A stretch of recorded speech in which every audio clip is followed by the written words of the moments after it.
Si vous pensiez que la seule raison d'acheter une BMW était la répartition des masses d'idéal, la machine à conduire ultime ou la technologie et ses grands écrans, eh bien devinez quoi? Vous vous êtes principalement trompé, car j'ai 8 raisons majeures pour lesquelles vous voudriez vous acheter une BMW en 2026. Allons-y maintenant. La vie est trop courte pour des voitures ennuyeuses. La première raison d'acheter une BMW cette année, c'est la fiabilité. Quoi? Oui, ne riez pas. Je sais qu'autrefois j'aurais ri aussi, mais franchement, c'est vraiment excellent. C'est ce qu'on a constaté ces dernières années. Depuis environ 2015-2016, BMW a réintroduit toute une nouvelle série de moteurs, aussi bien diesel qu'essence, qui sont modulaires. Ce sont de grandes améliorations par rapport à beaucoup de leurs anciens modèles sortants. Les diesels et leurs soucis de chaîne sur le N57, c'est terminé. Les B57 les ont remplacés.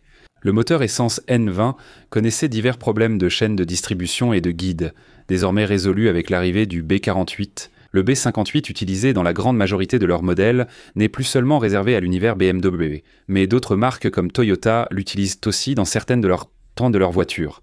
C'est exact. BMW a beaucoup progressé avec ses moteurs 4 et 6 cylindres, intégrant des technologies comme l'encapsulation thermique, une injection de carburant améliorée, ainsi que l'injection directe et indirecte pour éviter la calamine sur les dernières variantes du B58.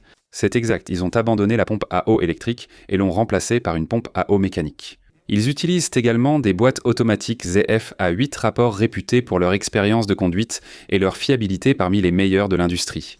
Prenez-en de la graine Toyota et Lexus, c'est la réalité. Nous avons vu cela depuis environ 2015-2016. Cette architecture modulaire a vraiment pris le dessus et c'est là que les choses sont vraiment devenues intéressantes. En fait, même leur V8 biturbo de 4,4 litres, appelé N63, est largement meilleur dans sa 3e ou 4e génération. Ils ont amélioré l'isolation thermique, optimisé le turbocompresseur et la chaîne de distribution, corrigé des problèmes structurels du moteur et amélioré l'alimentation en carburant. Et même leurs V8 les moins fiables sont nettement meilleurs. Donc BMW s'est amélioré sur toute la ligne. Ils sont bien meilleurs que pratiquement tout le monde dans l'industrie. Si vous consultez les rapports de Consumer Reports, ils affirment que BMW est la marque de luxe allemande la plus fiable. Et de nos jours, ils sont toujours dans le top 5, vraiment au coude à coude, même avec Lexus, si vous pouvez le croire ou non. La deuxième raison, c'est qu'ils restent plus fidèles aux passionnés de conduite. Je veux dire, regardez certains autres constructeurs. Audi, ils ont abandonné la boîte manuelle.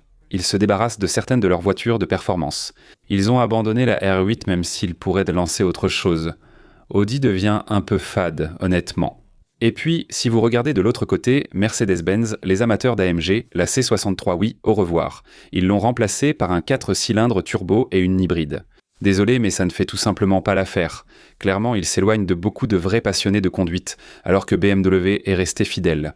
Ils ont gardé leur V8 biturbo dans certaines des M5 et M6. Ils ont aussi conservé maintenant le 6 cylindres en ligne, turbo, le B58. Ils sont également passés au S58 et ont créé des véhicules haute performance appelés M3 et M4 compétition, ainsi que les M2. Certaines de ces voitures peuvent même être équipées d'une boîte manuelle. Il est clair que BMW n'a pas abandonné les vrais passionnés de conduite. Et soyons honnêtes, BMW propose aussi des voitures un peu fades, du genre yaourt nature. Je serai le premier à l'admettre. Je veux dire, une 230i n'est pas ce qu'il y a de plus excitant. C'est pareil avec une 440, un B48 dans un véhicule comme ça, ainsi que certains de leurs plus gros modèles avec de petits moteurs, comme une série 5 en 530, ce n'est pas vraiment très excitant. Mais au final, ils offrent toujours un excellent rapport qualité-prix et de haute performance, ce qui a séduit les passionnés, les puristes et les amateurs comme moi. En fait, j'ai toujours ma E60 M5 de 2006. J'adore cette voiture et je n'ai aucune intention de m'en séparer. Quand tous les PNJ seront là dehors à bourdonner dans leurs voitures électriques, dans 5 ans, j'aurai toujours mon moteur VDX hurlant à haut régime avec la boîte SMG. La fiabilité, je m'en fiche. Une des meilleures expériences de conduite. Je possède toujours cette voiture et je l'adore. La troisième raison, la vie est trop courte pour conduire des voitures ennuyeuses. Conduire une voiture avec une boîte manuelle, ce n'est pas quelque chose qui plaît à tout le monde.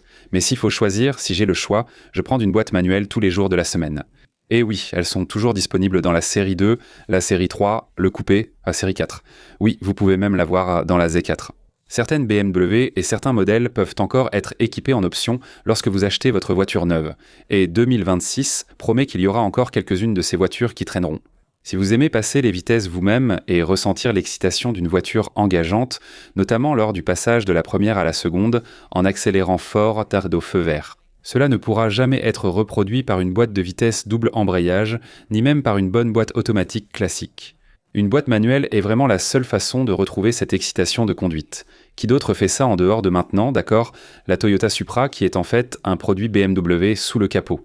Peu de voitures, hormis certaines Honda Civic ou Mazda en traction avant, proposent encore des boîtes manuelles. La plupart ont abandonné ce type de transmission, les CVT étant désormais à la mode. Les boîtes automatiques à convertisseur, 8, 9 ou 10 vitesses, sont ennuyeuses et changent trop souvent de rapport, ce qui manque d'engagement. Mais les transmissions manuelles où vous passez les vitesses et êtes plaqué contre le siège, c'est ce qu'un vrai passionné aime dans ces voitures. Et devinez quoi ? BMW est l'une des rares marques de luxe à le faire encore aujourd'hui. La quatrième raison, c'est un solide soutien du marché de la pièce performance. Beaucoup de constructeurs soutiennent leurs produits, ils vendent des pièces et remplissent leurs rayons de pièces de rechange.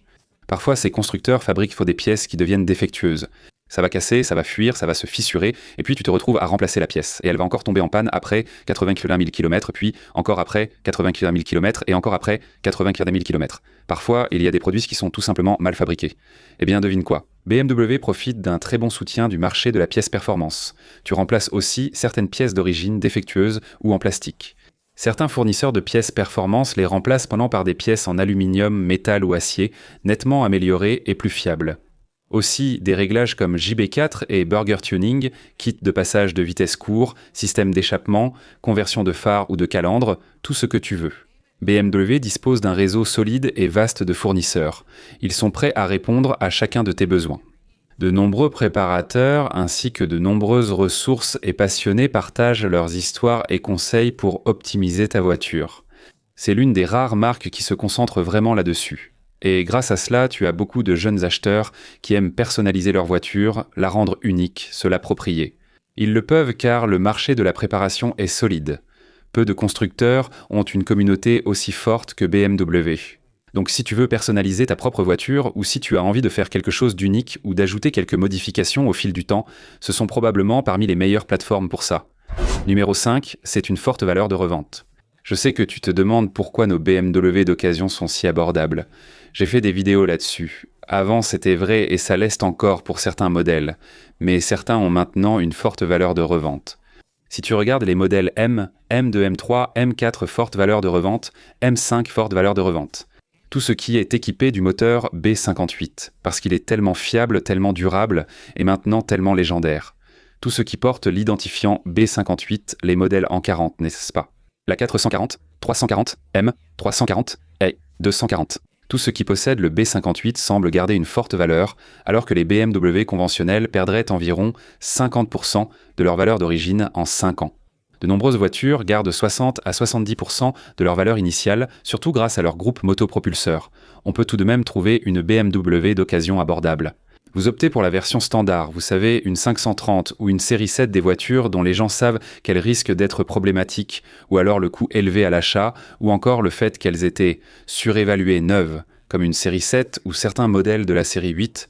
Évidemment, la revente ne sera pas aussi forte que pour beaucoup de ces voitures, mais beaucoup de véhicules appréciés par les passionnés et les jeunes acheteurs semblent conserver leur valeur beaucoup mieux. Si vous voulez acheter une BMW et ne pas littéralement tout perdre comme avec beaucoup de produits que vous trouvez chez Range Rover, Land Rover, même beaucoup d'Audi et même de nombreuses Mercedes, vous voyez les prix et les valeurs s'effondrer, comme s'il n'y avait pas de lendemain. Beaucoup de BMW gardent une forte valeur sur le marché de l'occasion. Numéro 6, parlons de l'image de marque. BMW est roi. Oui, ils gagnent, même s'ils ont de très bons concurrents. Mercedes-Benz, l'une de ces marques connues pour ses hauts niveaux de luxe, est probablement certains des plus beaux intérieurs de toute l'industrie, sans exception. Mais pour une marque qui possède vraiment ce look, cette conception, cette ingénierie et cette sportivité, cette image d'être, vous savez, une marque au sommet, là où toutes les autres semblent se situer légèrement en dessous. En termes d'attrait sportif global, cela signifie qu'une grande partie de cette image de marque se retrouve également sur le marché de l'occasion. De nombreux acheteurs de voitures d'occasion choisissent BMW pour leur potentiel de préparation, leur fonctionnalité et leur technologie, tandis que Mercedes-Benz privilégie davantage le luxe au détriment de l'aspect sportif. Pour Alfa Romeo, Maserati, vous savez, il y a ces versions italiennes très nerveuses, et ce sont de superbes voitures, mais certaines personnes s'inquiètent de la durabilité et se demandent où elles peuvent réellement faire entretenir leur voiture. Il y a donc toujours ces suppositions et parfois la perception devient une réalité pour certaines personnes, et au final BMW finit par gagner cette partie. Tout repose sur la puissance et l'attrait de la marque, ainsi que sur la perception des gens. BMW se démarque nettement des autres. La prochaine raison d'acheter une BMW est assez simple. Si votre budget est, disons, de 35 000, ils ont une option pour vous. Si votre budget est de 200 000, ils ont aussi une option. Et ils ont quelque chose pour à peu près tout le monde. Que vous cherchiez de petits SUV, des crossovers, des voitures, de gros SUV, 3 rangées, une capacité de remorquage, peu importe. Voitures de sport, ils ont tout ce qu'il faut. Alors que des constructeurs comme Mercedes-Benz privilégiaient souvent les hybrides 4 cylindres, ils commencent désormais à réintroduire certains 6 cylindres en ligne. Mais malheureusement, ces V8 ont disparu pendant un certain temps. Maintenant, en raison de la forte demande, il semble qu'ils pourraient nous revenir lentement, mais la réalité est que certains dégâts sont déjà faits. BMW a continué sur sa lancée. Ils ont des moteurs 4 cylindres, 3 cylindres, 6 cylindres, 8 cylindres, vous l'imaginez, pratiquement pour chaque modèle. Et ils ont des modèles allant du X7 jusqu'au X1. Quel que soit votre budget ou style, ils ont tout ce qu'il faut. BMW est vraiment un touche-à-tout qui excelle aussi dans certains domaines. Certaines voitures M sont clairement destinées aux passionnés les plus exigeants de l'industrie. Très souvent, les gens passent des voitures M à la Porsche 911, mais cela a beaucoup à voir avec la puissance de la marque et le pouvoir d'achat. La 911 débute à 100 000 $, mais une superbe M3 offre des performances similaires à la 911 de base. Et cela pour 40 000 ou 50 000 $ de moins. La puissance de la marque est là, la réputation aussi, et le modèle ainsi que le budget répondent en fait à toutes les questions pour n'importe quel type d'acheteur. 8e raison, BMW a bâti une telle réputation que de nombreux constructeurs ont adopté ces groupes motopropulseurs. Les moteurs et les transmissions ont été intégrés dans de nombreuses autres marques et modèles de véhicules dont vous n'avez probablement même jamais entendu parler. Vous vous souvenez de la McLaren F1, cette hypercar légendaire avec 3 sièges et celui du milieu centré? Oui, elle utilise un moteur V12 BMW et l'Ineos Grenadier. Exact, moteur B58. Et la Toyota Supra? Moteur B58. Rolls-Royce utilise également des moteurs V8 biturbo BMW. Et on ne peut pas oublier Mini, qui est essentiellement un sous-produit de BMW. Quoi qu'il en soit, beaucoup de marques différentes utilisent des moteurs BMW à cause de la confiance, de la conception, de l'ingénierie, de la puissance et des performances qu'ils offrent sur tous les plans. Sont-ils bon marché à entretenir? Non. Ça, c'est pour une autre vidéo et on en parlera. Mais au final, juste là, je vais partager les vidéos des 3 BMW que j'achèterai moi-même sans hésiter. Allez vraiment voir ça. Si vous pensez à autre chose, c'est aussi une excellente option. J'espère vous revoir bientôt. À la prochaine, au revoir.